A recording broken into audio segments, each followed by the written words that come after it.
забивать. Коли трохи стало мало, стал у літру заплетать.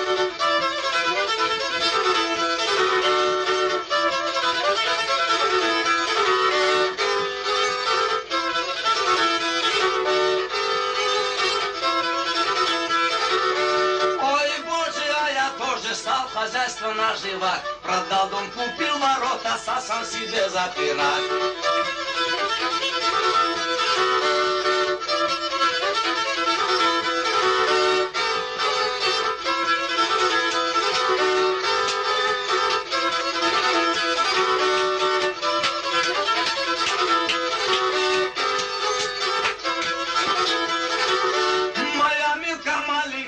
Чуть побольше валенка, була птаха, булася, як пузир надулася.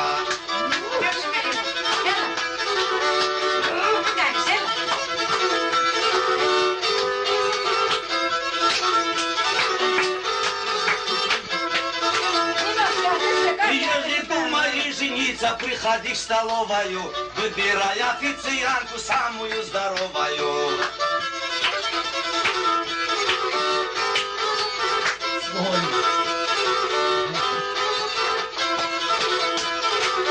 Если хочешь разойтись, поезжай на станцию, сдай свою жену в багаж и порви квитанцию.